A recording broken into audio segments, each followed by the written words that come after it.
Welcome to TutorFlix.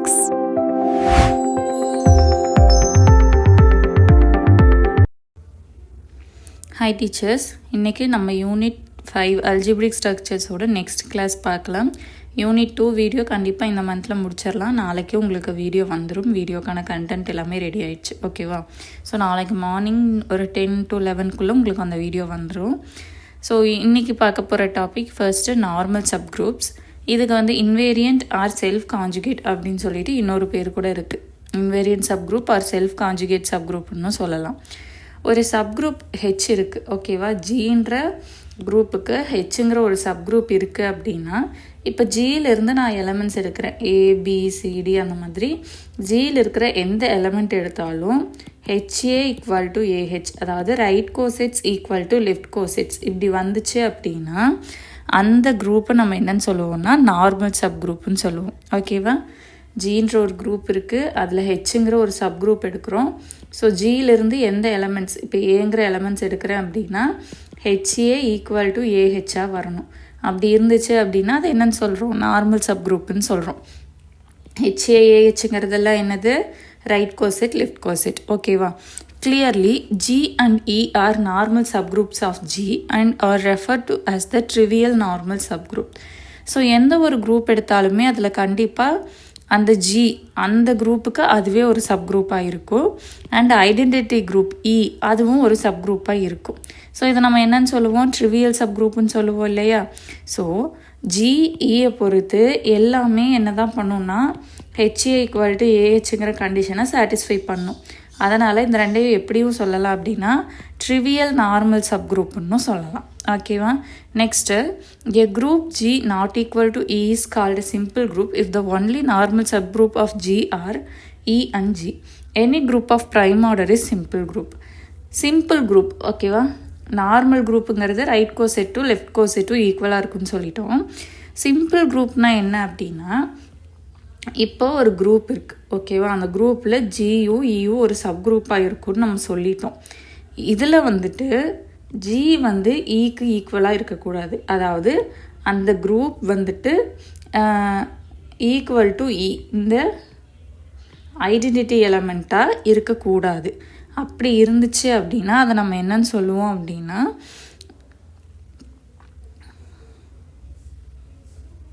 Simple group அப்படின்னு சொல்லுவோம். எப்பயுமே எப்படி இருக்கும் அப்படின்னா ஒரு குரூப்போட ஆர்டர், ஓகேவா? ஆர்டர் ஆஃப் ஜி வந்துட்டு ப்ரைம் ஆர்டரில் இருந்துச்சு அப்படின்னா அந்த குரூப் என்னவாக இருக்கும்னா சிம்பிள் குரூப்பாக இருக்கும். இதுக்கு முன்னாடி கிளாஸில் நம்ம என்ன பார்த்தோம், சப் குரூப் டாப்பிக்கில் ஒரு குரூப் ப்ரைம் ஆர்டரில் இருந்துச்சு அப்படின்னா அதுக்கு ஜி அண்ட் இ சப் குரூப்பாக இருக்கும்னு பார்த்தோம். இங்கே என்ன சொல்லியிருக்காங்க, ஜி அண்ட் இ சப் குரூப்பாக இருக்கும், அதை வந்து ட்ரிவியல் நார்மல் சப் குரூப்னு சொல்லுவோம். அதே சமயம் ஜி நாட் ஈக்குவல் டு இயாக இருந்துச்சுன்னா அதை என்னன்னு சொல்கிறோம், சிம்பிள் குரூப்னு சொல்கிறோம், ஓகேவா? நெக்ஸ்ட்டு, இதை பேஸ் பண்ணி நிறைய தியரம் ரிசல்ட் ப்ராப்ளம் எல்லாம் இருந்துச்சு. அது மொத்தமாக உங்களுக்கு நான் தியரம்னு கொண்டு வந்துட்டேன், ஓகேவா? A sub group H of a group G is normal in G if and only if G inverse H G equal to H for all G belongs to G. Okay, ஒரு சப் குரூப் ஹெச் இருக்குது, அதை எப்போ வந்து ஜியில் நார்மல்னு சொல்கிறோம், normal means normal sub குரூப்னு சொல்கிறோம் அப்படின்னா G inverse H G equal to ஹெச்ன்னு வரணும்.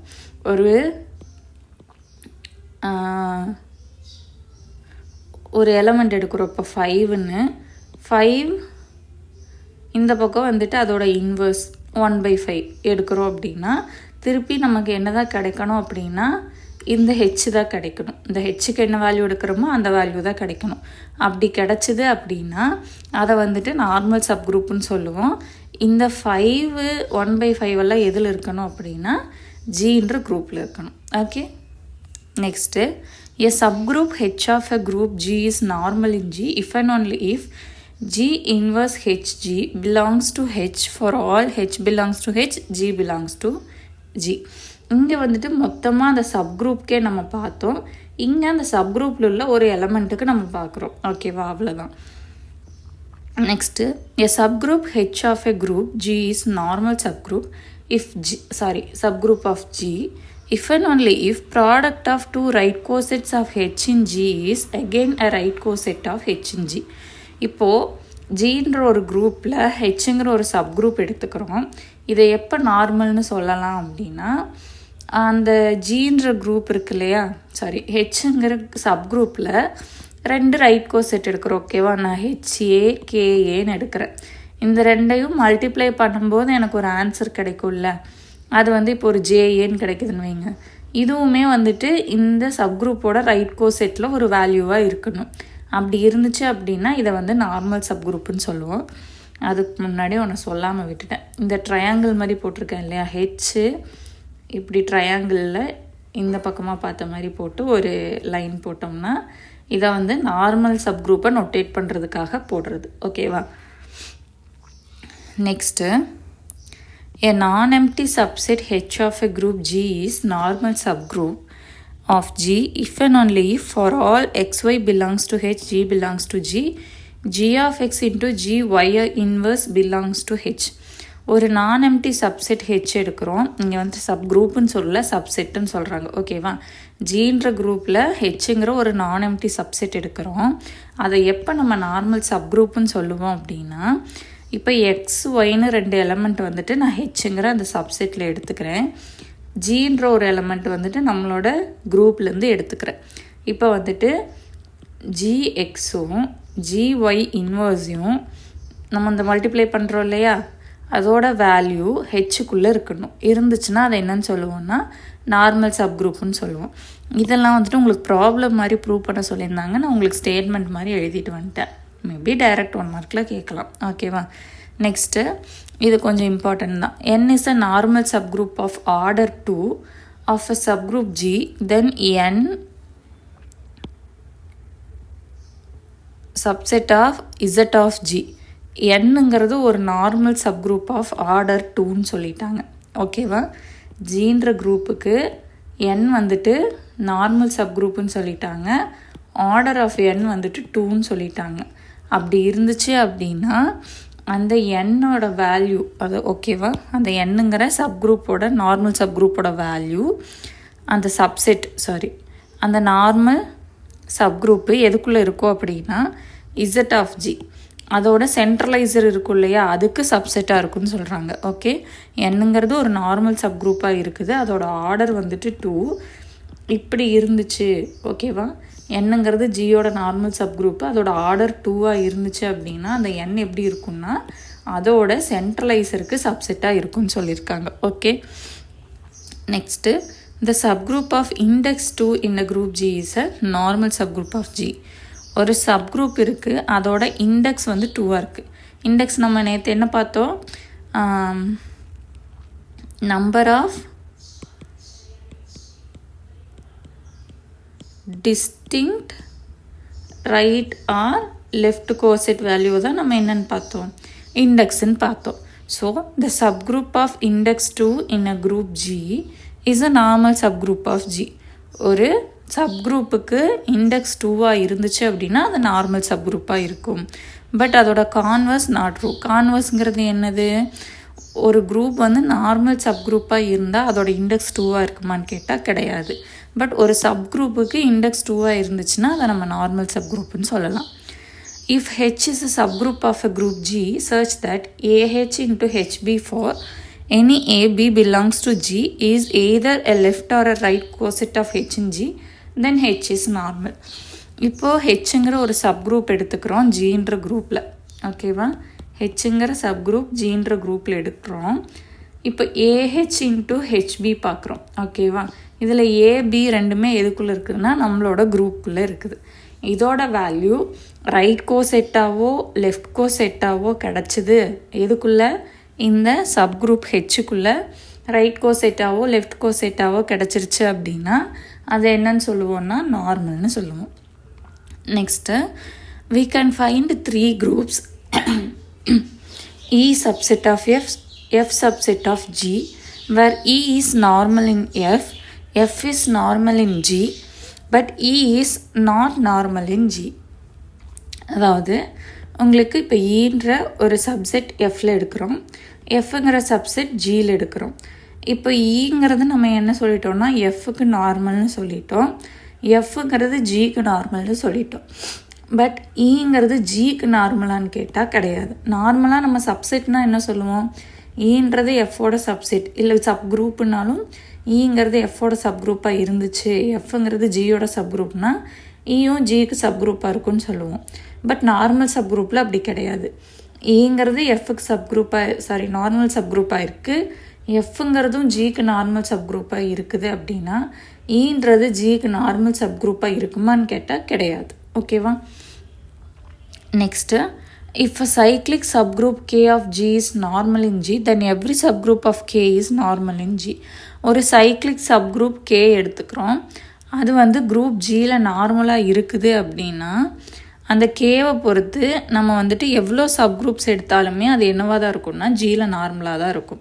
ஏன்னா இப்போ ஒரு சைக்ளிக் சப்குரூப்னா எவ்வளோ ஜென்ரேட்டர்ஸ் வேணாலும் இருக்கலாம் இல்லை, ஏபிசி அந்த மாதிரி எவ்வளோ ஜென்ரேட்டர்ஸ் வேணாலும் இருக்கலாம்ல. ஸோ அது எல்லாமே என்னன்னு சொல்லலாம், நார்மல் இன் ஜின்னு சொல்லலாம். Next, if H and K are two normal subgroups of a group G such that H intersection K equal to E, then show that in what, then HK equal to KH for all H belongs to H, K belongs to K. இப்போது H and Kன்னு ரெண்டு normal sub group எடுத்துக்கிறோம் ஜீன்ற குரூப்பில். ஓகேவா? ஹெச்ங்கிறதும் ஒரு normal sub group, கேங்கிறதும் ஒரு normal sub group. எதுக்குன்னா ஜிக்கு. இந்த ஹெச் இன்டர்செக்ஷன் கேவோட வேல்யூ நமக்கு சிங்கிள்டன் செட் ஈயாக கிடைக்குது. ஓகேவா? ஐ மீன் ட்ரிவியல் குரூப் ஈயாக கிடைக்குது அப்படின்னா ஹெச்கேவோட வேல்யூ கேஹெச்சுக்கு ஈக்குவலாக இருக்கும். ஓகே, இதில் ஹெச்சுங்கிறது கேபிட்டல் ஹெச்ங்கிற நார்மல் சப் குரூப்பில் எடுத்திருப்போம், கேங்கிறது கேபிட்டல் கேங்கிற நார்மல் சப் குரூப்பில் எடுத்திருப்போம். Next, if G is the quaternion group then all it sub groups are normal. Quaternion குரூப்னா என்ன, ஸ்டார்டிங்லேயே கிளாஸில் பார்த்தோம்ல, இ அதுக்கப்புறம் plus or minus I plus or minus J plus or minus K, இப்படி ஒரு செட்டு பார்த்தோம்ல குவாட்டர்னியன் குரூப்புன்னு சொல்லிட்டு. ஸோ அந்த குரூப் வந்து எப்படி இருக்குன்னு சொல்கிறாங்கன்னா நார்மல் சப் குரூப்பாக இருக்குன்னு சொல்கிறாங்க. ஓகேவா? If G is the union of proper normal subgroups then any two of them have only e in common then G is abelian. இப்போ ஜிங்கிறது வந்துட்டு நம்ம வந்துட்டு நார்மல் சப் குரூப்ஸோட யூனியனாக எழுதுகிறோம். இப்போ ஹெச்கேஎம்ன்னு நான் ஒரு 3 நார்மல் சப் குரூப் எடுத்துக்கிறேன். இதோட யூனியனாக நம்மளால் அந்த குரூப்பை எழுத முடியும் அப்படின்னா இதில் ஏதாச்சும் ஒரு 2 சப் குரூப்புக்கு காமன் எலமெண்ட் என்னவாக இருக்கும்னா ஈயாக இருக்கும். இப்படி இருந்துச்சு அப்படின்னா அந்த குரூப்பை நம்ம என்னன்னு சொல்லலாம்னா எபிலியன் குரூப்புன்னு சொல்லலாம். ஓகேவா? Next, a subgroup n of G is normal if and only if xy belongs to n, yx belongs to n. ஒரு சப்குரூப் n இருக்குது, அது வந்து ஜியில் எடுக்கிறோம், அதை நார்மல்னு சொல்லணும் அப்படின்னா XY YX அந்த காமுடேட்டிவ் ப்ராப்பர்ட்டியை அதை சாட்டிஸ்ஃபை பண்ணணும். XY YX ரெண்டுமே வந்துட்டு நமக்கு Nல இருக்கணும். Next, a subgroup H of G is normal if and only if HA not equal to HB, that means AH not equal to BH. ஒரு சப்குரூப் இருக்குது, ஜின்ற ஒரு குரூப்பில் ஹெச்ங்கிற சப்குரூப் நம்ம எடுத்துக்கிறோம். அது எப்போ நார்மல்னு சொல்கிறோம் அப்படின்னா ஹெச்ஏ நாட் ஈக்குவல் டு ஹெச்பியாக இருக்கிறப்ப. ஓகேவா? நார்மலாக நம்ம என்ன பார்த்துருப்போம்னா ஹெச்ஏ ஈக்குவல் டு ஏஹெச்ன்னு பார்த்தோம். ஓகேவா? இதில் என்ன அப்படின்னா அட் அ டைமில் ரைட் கோசெட்டும் லெஃப்ட் கோசெட்டும் ஒரே எலமெண்ட்டை பொறுத்து பார்ப்போம். பட் இங்கே அப்படி கிடையாது. ஏன்ற எலமெண்ட் பொறுத்து ரைட் கோசெட் பார்க்குறோம், பீன்ற எலமெண்ட் பொறுத்து ரைட் கோசெட் பார்க்குறோம். அந்த 2 ரைட் கோசெட்டும் ஈக்குவலான்னு பார்க்குறோம். ஓகேவா? பட் 2 ரைட் கோசெட்டும் நாட் ஈக்குவல் டுவாக இருக்கணும். இல்லை அப்படின்னா 2 வேறு வேறு எலமெண்ட்டை பொறுத்து எடுக்கிற 2 லெஃப்ட் கோசெட்டும் நாட் ஈக்குவல் டுவாக இருக்கணும். இப்படி இருந்துச்சுன்னாலும் அதை நம்ம என்னன்னு சொல்கிறோன்னா நார்மல் சப் குரூப்புன்னு சொல்கிறோம். நெக்ஸ்ட்டு, கோஷன் குரூப். கோஷன் குரூப் பார்க்குறதுக்கு முன்னாடி ஒரு சின்ன டெஃபனிஷன் மாதிரி பார்க்கலாம். Let G be a group and N be a subgroup of G, then G divides N denotes the set of all right cosets in N in G. Okay, இப்போ ஜிங்கிற ஒரு group இருக்குது, என்னங்கிற சப்குரூப் இருக்குது. இப்போ ஜியை அந்த என் வந்துட்டு டிவைட் பண்ணும். G divides என்னன்னு இருந்துச்சு அப்படின்னா அதோட ஆன்சர் என்னவா இருக்கும் அப்படின்னா செட் ஆஃப் ஆல் ரைட் கோசெட்ஸாக இருக்கும் அப்படின்னு சொல்கிறாங்க. ஓகேவா? அது இப்போ எப்படி எழுதியிருக்காங்கன்னு பாருங்கள். G divides N equal to set of all NA, அதாவது ஒரு ரைட் கோசெட். இந்த ஏன்றது எதில் இருக்கும்? நம்ம குரூப்பான ஜியில் இருக்கும். ஓகேவா? The elements of G by N are certain subsets of G.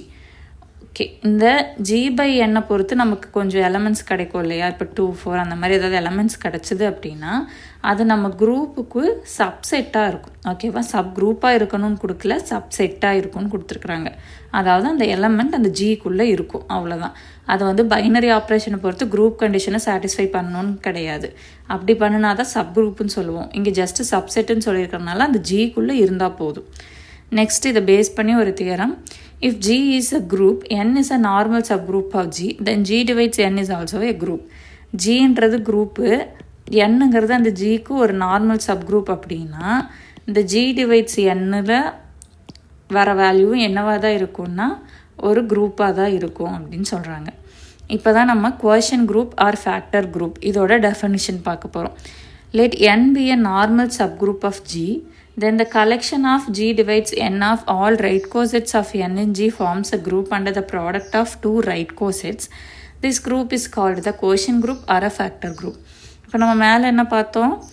இப்போது ஜின்றது ஒரு குரூப்பாக இருக்குது, என்னங்கிறது ஒரு நார்மல் சப் குரூப்பாக இருக்குதுன்னா G divides என்னன்னு சொன்னாங்கன்னா குரூப்புன்னு சொன்னாங்க. இங்கே என்ன சொல்கிறாங்கன்னா ரெண்டு ரைட் கோசெட்ஸோட ப்ராடக்ட், அதாவது G divides Nக்கு நமக்கு வந்துட்டு ரெண்டு ரைட் கோசெட்ஸ் எடுக்கிறோம். ஓகேவா? HA KAன்னு ரெண்டு ரைட் கோசெட்ஸ் எடுக்கிறோம். இதோட ப்ராடக்ட் இருக்கும் இல்லையா? இது ப்ராடக்ட் எடுக்கும்போது நமக்கு ஒரு ஆன்சர் கிடைக்கும். அது வந்து குரூப்பாக இருக்குது. ஓகேவா? குரூப் அண்டர் த ப்ராடக்ட் அப்படி இருக்குது அப்படின்னா அதை நம்ம என்னன்னு சொல்லுவோம்? கோஷன் குரூப் ஆர் ஃபேக்டர் குரூப்புன்னு சொல்கிறோம். ஓகே, என்னங்கிறது normal in G, then collection of GN. இப்போ ஜிஎன்னுக்கு வந்துட்டு நான் ஒரு கலெக்ஷன் எடுக்கிறேன், 2, 4, 6, 8 அந்த மாதிரி கலெக்ஷன் எடுக்கிறேன். இந்த செட் ஆஃப் ஆல் கலெக்ஷனை நம்ம என்னன்னு சொல்லுவோம்? Right cosets. ஓகேவா? Set of all right cosets. G divides என்னோட வேல்யூ என்னது? Set of all right cosets. இப்போது இதில் ஏதாச்சும் ரெண்டு ரைட் கோசெட்ஸோட வேல்யூ ப்ராடக்டை பொறுத்து நமக்கு ஒரு குரூப்பை, அதாவது மல்டிப்ளிகேஷனை பொறுத்து ஒரு குரூப்பை ஃபார்ம் பண்ணுச்சுன்னா அதுதான் கோஷன் குரூப் ஆர் ஃபேக்டர் குரூப்புன்னு சொல்லுவோம். ஓகேவா? நெக்ஸ்ட்டு இதை பொறுத்து ஒரு லெம்மா இருக்குது. If G is a finite group and N is a normal subgroup of G, then order of G by N, G divides N equal to order of G divides order of N. Gங்கிறது ஃபைனைட்டாக இருந்தாலே நம்ம Lagrange's theorem use பண்ணலாம். Lagrange's theorem என்ன? Order of G divides order of H. அப்போ quotient குரூப்புக்கு நமக்கு என்னது ஃபார்மேட்டு? G by N. அப்போ order of G by N எப்படி எழுதலாம்னா order of G divides order of Nன்னு நம்ம அந்த ஆர்டர் வந்து மேலேயும் கீழேயும் பிரித்து எழுதலாம். ஓகேவா? நெக்ஸ்ட் தியரம் பாருங்கள். Every quotient group of a cyclic group is cyclic. இந்த சைக்ளிக் குரூப்புன்னு வந்தாலே மேக்ஸிமம் அது எல்லாத்தையுமே சாட்டிஸ்ஃபை பண்ணும். ஏன்னா அது ஒரே எலமெண்ட்டை வச்சு தான் அந்த குரூப்பை வந்து க்ரியேட் பண்ணியிருப்பாங்க. ஸோ அதுக்குள்ளே ஒரு சப் குரூப் எடுத்தால் அதுவும் சைக்ளிக்காக தான் இருக்கும். ஸோ ஒரு சைக்ளிக் குரூப்பில் ஒரு கோஷன் குரூப் எடுத்தால் அதுவும் சைக்ளிக் குரூப்பாக தான் இருக்கும். ஓகேவா?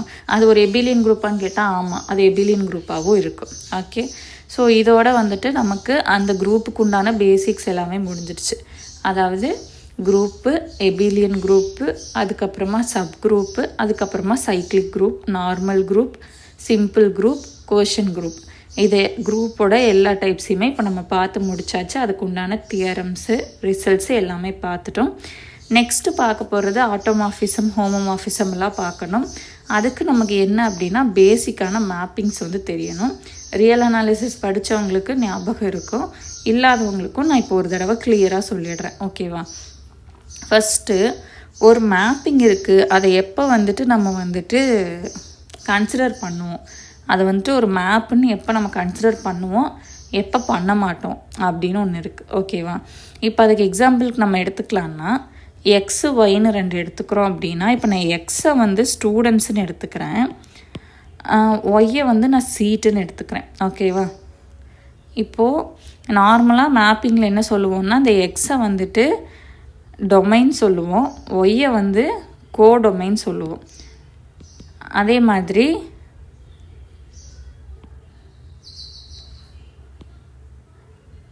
எக்ஸ் வந்துட்டு ஒய் கூட மேப் ஆகும் இல்லையா? ஸோ அதை நம்ம என்னன்னு சொல்லுவோம்னா இமேஜ்னு சொல்லுவோம். ஓகேவா? இப்போ எக்ஸுக்கு எஃப் ஆஃப் எக்ஸை வந்து இமேஜ்னு சொல்லுவோம். அதே மாதிரி இந்த ஒயில் இருக்கிற எலமெண்ட்ஸ்க்கெல்லாம் இந்த எக்ஸில் இருக்கிற எலமெண்ட் என்னன்னு சொல்லுவோம்? ப்ரீ இமேஜ்னு சொல்லுவோம். ஸோ மொத்தத்தில் இது வந்து டொமைன், இது வந்து கோடொமைன், அந்த மாதிரி இது வந்து இமேஜ், இது வந்து ப்ரீ இமேஜ். அதுக்கப்புறம் இந்த ஒய் இருக்கு இல்லையா, கோடொமைனில் எந்தெந்த வேல்யூஸ் எல்லாம் இப்போ மேப் ஆகிருக்குது. இங்கே பார்த்தீங்கன்னா y1ம் y2வும் மேப் ஆகிருக்கும். ஆனால் y3 வந்து மேப் ஆகலை. அப்படி ஆகாமல் இருக்கிறத விட்டுட்டு எதெல்லாம் மேப் ஆகிருக்குதோ அதோட செட்டை மட்டும் எழுதுறதுக்கு பேர் என்னென்னா ரேஞ்ச். ஓகேவா?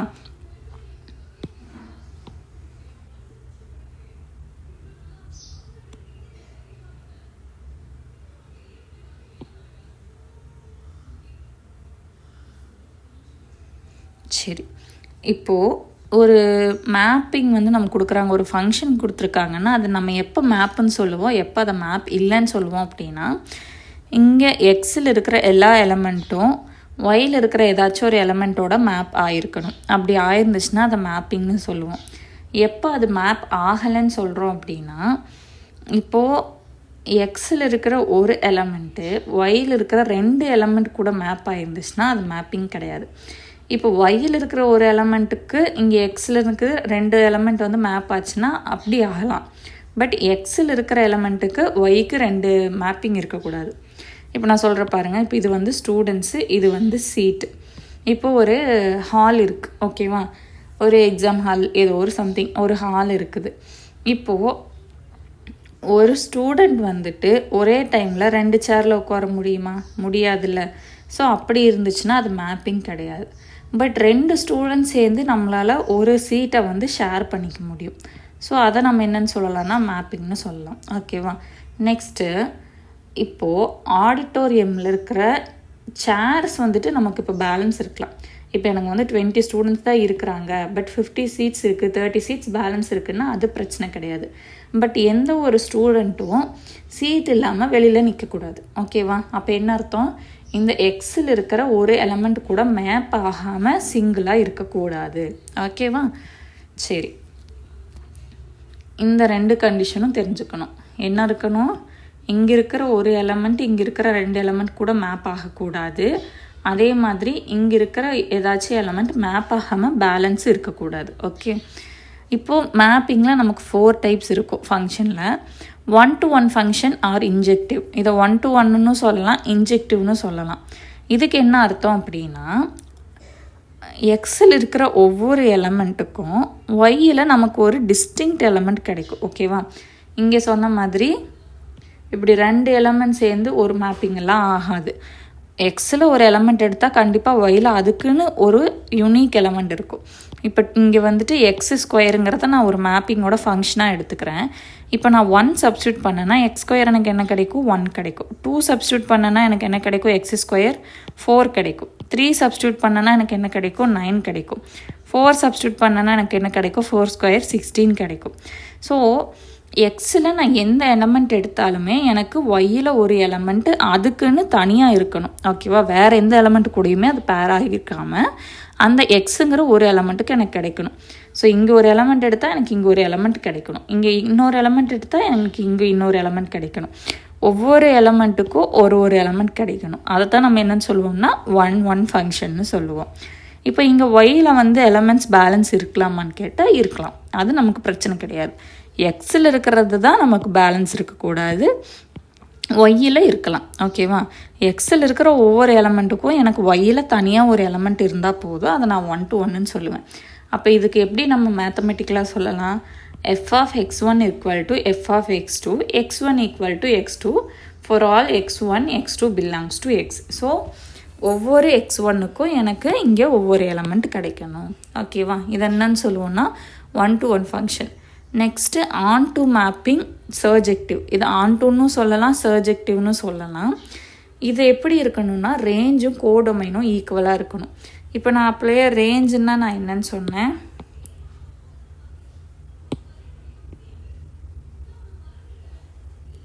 இப்போது கோடொமைன் இருக்கு இல்லையா, கோடொமைனில் இப்போ இங்கே இந்த 4 எலமெண்ட்டுமே மேப்பிங் ஆகிருக்குது, இது மட்டும்தான் ஆகலை. அப்போ ரேஞ்ச்னால் என்ன? இந்த மேப்பிங் ஆகுது இல்லையா, இந்த எலமெண்ட்டை மட்டும் நம்ம என்னன்னு சொல்லுவோம்னா ரேஞ்சுன்னு சொல்லுவோம். ஓகேவா? ஸோ ஒரு கோடொமைனில் இருக்கிற எல்லா எலமெண்ட்டுமே ரேஞ்சில் வருது. அதாவது இந்த கோடொமைனில் இருக்கிற எல்லா எலமெண்ட்டுமே, இப்போ இங்கே ஒரு எலமெண்ட் பேலன்ஸ் இருக்குது இல்லையா, இதில் அந்த மாதிரி பேலன்ஸ் இல்லாமல் எல்லா எலமெண்ட்டுமே நமக்கு ப்ராப்பராக மேப்பிங் ஆயிருக்குது அப்படின்னா அதை என்னென்னு சொல்லுவோம்னா ஆன் டு மேப்பிங்னு சொல்லுவோம். ஓகேவா? இங்கே வந்துட்டு நமக்கு ஒரு எலமெண்ட்டுக்கு தனித்தனியாக ஒரு எலமெண்ட் இருந்தாலும் ஓகே தான், இல்லை 2 எலமெண்ட்டுக்கு ஒரு அவுட்புட் இருந்தாலும் ஓகே தான். ஓகேவா? ஒவ்வொரு ஸ்டூடெண்ட்ஸ்க்கும் ஒவ்வொரு சேர் இருந்தாலும் ஓகே, இல்லை 2 ஸ்டூடெண்ட்ஸ் சேர்ந்து ஒரு சேரை ஷேர் பண்ணிக்கிட்டாலும் ஓகே. பட் எனக்கு சேர்ஸ் பேலன்ஸ் இருக்கக்கூடாது, அப்படி இல்லாமல் இருக்கணும். அதை தான் நம்ம என்னன்னு சொல்லுவோம்னா ஆன் டு மேப்பிங்னு சொல்லுவோம். அதுக்கு இன்னொரு பேர் என்ன, சர்ஜெக்டிவ்னு சொல்லுவோம். ஓகேவா? Next bijection or bijective.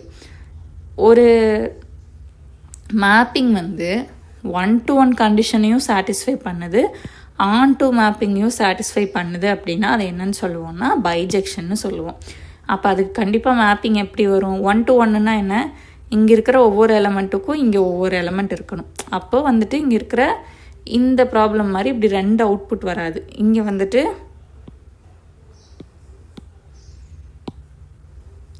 2 element 2 ஸ்டூடெண்ட்ஸ்க்கு ஒரு சேர் இருக்கு இல்லையா, அந்த மாதிரி வரக்கூடாது. ஏன்னா நமக்கு ஆன் டு ஒன்னா என்ன, சாரி 1-to-1ன்னா என்ன, எக்ஸில் இருக்கிற ஒவ்வொரு எலமெண்ட்டுக்கும் எனக்கு ஒயில் ஒவ்வொரு எலமெண்ட் கிடைக்கணும். அப்படி கிடைச்சாதான் அதை 1-1ன்னு சொல்லுவோம். நெக்ஸ்ட் ஆன் டூனா என்ன, ஆன் டூனா எனக்கு வந்துட்டு கோடொமைனும் ரேஞ்சும் ஈக்குவலாக இருக்கணும். இங்கே வந்து எந்த எலமெண்ட்ஸும் பேலன்ஸ் இருக்கக்கூடாது. ஸோ இந்த மாதிரி இருக்கும். இருக்கிற எல்லா எலமெண்ட்டுமே ஒயில் இருக்கிற எலமெண்ட் கூட யூனிக் மேப்பிங்கில் இருக்கும். இப்போ இது 1-to-1ன்னு கேட்டால் ஆமாம் 1-to-1, ஏன்னா இங்கே இருக்கிற ஒவ்வொரு எலமெண்ட்டுக்கும் இங்கே ஒரு எலமெண்ட் இருக்குது. ஆன் டு 1 கேட்டால் ஆன் டூ, ஆமாம், ஏன் இங்கே ஒரு எலமெண்ட் கூட பேலன்ஸ் இல்லை, 4 எலமெண்ட்டுக்குமே ப்ரீ இமேஜ் வந்துட்டு நமக்கு இங்கே இருக்குது. அதாவது 4 சீட்ஸுமே எனக்கு ஃபுல்லாக ஆயிருக்குது, ஒரு சீட் கூட பேலன்ஸ் இல்லை. ஸோ இப்படி ஒரு condition 1-to-1 and onto ரெண்டையுமே சாட்டிஸ்ஃபை பண்ணிச்சுன்னா அதை பைஜெக்ஷன் ஆர் பைஜெக்டிவ்னு சொல்லலாம். இதுக்கு இன்னொரு பேர் என்னென்னா 1-to-1 கரஸ்பாண்டன்ஸ். ஓகேவா? நம்ம நிறைய இடத்துல இதை பார்த்துருப்போம். 1-to-1 கரஸ்பாண்டன்ஸ்னாலும் 1-to-1 மேப்பிங்னு நினச்சிருப்போம். பட் இந்த பைஜெக்ஷனை தான் 1-to-1 கரஸ்பாண்டன்ஸ்னும் சொல்லுவாங்க ஹெர்ஸ்டைன் புக்கில். ஓகேவா? Next into function. இன்டூ ஃபங்க்ஷன்னா என்ன அப்படின்னா, அந்த ரேஞ்ச் வந்து கோடொமைனுக்கு ஒரு ப்ராப்பர் சப்செட்டாக இருக்கணும். அதாவது மேப்பிங் எப்படி வேணாலும் ஆயிருக்கலாம். ஒரு ஸ்டூடெண்ட் ஒரு சேரில் உட்கார்றதுனாலும் ஓகே, இல்லை 2 ஸ்டூடெண்ட் ஒரு சேரில் உட்கார்றதுனாலும் ஓகே, அது நமக்கு பிரச்சனை இல்லை. பட் என்ன அப்படின்னா, இந்த ரேஞ்ச் இருக்கு இல்லையா, இது வந்துட்டு கோடொமைனுக்கு ப்ராப்பர் சப்செட்டாக இருக்கணும். ஆன் டூக்கு என்ன பார்த்தோம், ரேஞ்சுங்கிறது கோடொமைனுக்கு ஈக்குவலாக இருக்கணும்னு பார்த்தோம். இங்கே என்ன பார்க்குறோம், ரேஞ்சுங்கிறது கோடொமைனுக்கு சப்செட்டாக இருக்கணும். அப்போ இங்கே ஏதாவது ஒரு எலமெண்ட் நமக்கு மேப்பிங் ஆகாமல் இருக்கணும். ஸோ 1-1ம் இங்கே வரலாம். ஓகேவா? 1-to-1 ஃபங்க்ஷன் இங்கே வரலாமான்னா வரலாம். ஓகேவா? ஏன்னா 1-to-1 ஃபங்க்ஷன்னா என்ன, இங்கே இருக்கிற ஒரு எலமெண்ட்டுக்கு இங்கே ஒரு எலமெண்ட் இருக்கணும். இது மிச்சம் இருந்தால் பிரச்சனை கிடையாது. ஸோ 1-1ம் இன்டூவும் கம்பைன் ஆகி வரலாம், அதில் எந்த பிரச்சனையும் கிடையாது. இப்படியும் இருக்கலாம், ஒரு எலமெண்ட்டுக்கும் ஒரு யூனிக் எலமெண்ட் கிடச்சி ஒரு எலமெண்ட்ஸ் பேலன்ஸ் இருக்கலாம். இல்லை அப்படின்னா 2 எலமெண்ட்ஸ் கம்பைன், அதாவது 2 ஸ்டூடெண்ட்ஸ்க்கு ஒரு சீட்டு கொடுத்தும் கூட நமக்கு ஒரு சீட்டு பேலன்ஸ் இருக்கலாம். இப்படி இருந்துச்சுன்னா என்ன சொல்லுவோம், 1-1 அண்ட் இன்டூ. ஏன்னா ஒவ்வொரு எலமெண்ட்டுக்கும் ஒரு எலமெண்ட் செப்பரேட்டாக கிடச்சிருக்குது, அது போக ஒரு எலமெண்ட் பேலன்ஸ் இருக்குது. ஒரு எலமெண்ட் பேலன்ஸ் இருந்துச்சுன்னா ரேஞ்ச் சப்செட் ஆஃப் கோடொமைன்னு சொல்லலாம். கோடொமைனில் 4 எலமெண்ட்ஸ் இருக்குது, ரேஞ்சில் 3 தான் இருக்குது. ஸோ இப்படி இருந்தால் 1-1 அண்ட் இன்டூன்னு சொல்லலாம். இங்கே என்ன சொல்லலாம், இங்கே 2 ஸ்டூடெண்ட்ஸ் சேர்ந்து ஒரு சேரில் இருக்கிறாங்க. ஸோ நம்ம இவங்களை வந்து 1-1ன்னு சொல்ல முடியாது. அண்ட் ஒரு எலமெண்ட் பேலன்ஸ் இருக்குது, ஸோ இவங்களை ஆன் டூன்னு சொல்ல முடியாது. ஸோ இதை எப்படி சொல்லலாம், நம்ம ஒன்லி இன்டூன்னு சொல்லலாம். இன்டூனா நமக்கு என்னது, ரேஞ்சு கோடொமைனுக்கு சப்செட்டாக இருக்கணும். ஓகேவா? இங்கே ABCDன்னு 4 இருக்குது, பட் ரேஞ்சுக்கு ABC மட்டும்தான் இருக்குது. Dன்ற ஒரு சேர் எம்டியாக இருக்குது. ஸோ இது ஒன்லி இன்டூ. ஓகேவா? Next many-one function. மெனி-ஒன் ஃபங்க்ஷன்னா என்ன அப்படின்னா, நமக்கு இந்த மாதிரி 2-3 ஸ்டூடெண்ட்ஸ் சேர்ந்து ஒரு சேரில் உட்காந்துருப்பாங்க. அப்படி இருந்தாலே அதை மெனி-ஒன் ஃபங்க்ஷன்னு சொல்லலாம். அது எங்கெல்லாம் வரலாம் அப்படின்னா, ஆன் டூலையும் வரலாம். ஓகேவா? ஆன் டூவில் பாருங்கள், இப்போ இங்கே 2 ஸ்டூடெண்ட்ஸ் சேர்ந்து ஒரு சேரில் உட்காந்துருக்காங்களா. ஸோ இப்படி இருந்திருக்கலாம். ஸோ மெனி ஒன் ஃபங்க்ஷனில் வந்து ஆன் டூவும் கம்பைன் ஆகி வரலாம். இன்டூ வரலாமான்னு கேட்டால் இன்டூவும் வரலாம். ஏன்னா இங்கேயும் 2 ஸ்டூடெண்ட்ஸ் சேர்ந்து ஒரு சேரை பிடிச்சிருக்காங்க. ஸோ இன்டூவும் வரலாம்.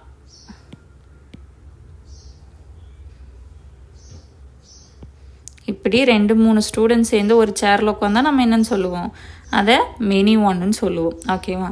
ஸோ இப்போ மேக்ஸிமம் உங்களுக்கு என்ன கண்டிஷன் தெரிஞ்சிருச்சு. 1 to 1ன்னா இங்கே இருக்கிற ஒவ்வொரு எலமெண்ட்டுக்கும் இங்கே ஒரு எலமெண்ட் எக்ஸிஸ்ட் ஆகணும். ஆன் டூனா இங்கே ஒய்யில் இருக்கிற எல்லா எலமெண்ட்டுக்குமே எக்ஸில் ஒரு எலமெண்ட் கூட மேப்பிங் இருக்கணும். பைஜெக்ஷன் ஆர் பைஜெக்டிவ்னா 1 to 1 அண்ட் ஆன் டூ ரெண்டுமே இருக்கணும். அப்போ என்ன, இங்கே இருக்கிற ஒவ்வொரு எலமெண்ட்டுக்கும் இங்கே ஒரு எலமெண்ட் மேப்பிங் ஆகிருக்கணும்.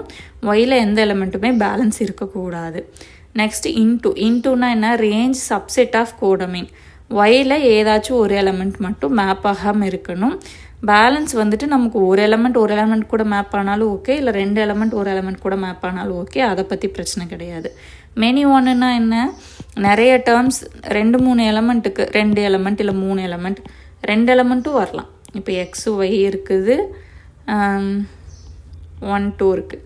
2 எலமெண்ட் சேர்ந்து கூட ஒரு எலமெண்ட் கூட மேப் ஆகலாம். 2 எலமெண்ட் 3 எலமெண்ட் 4 எலமெண்ட் அந்த மாதிரி நிறைய எலமெண்ட் ஒரு எலமெண்ட் கூட மேப் ஆச்சுன்னா அதை மெனி ஒன் ஃபங்க்ஷன்னு சொல்லுவோம். இப்போ பார்த்துக்கிட்டிங்க அப்படின்னா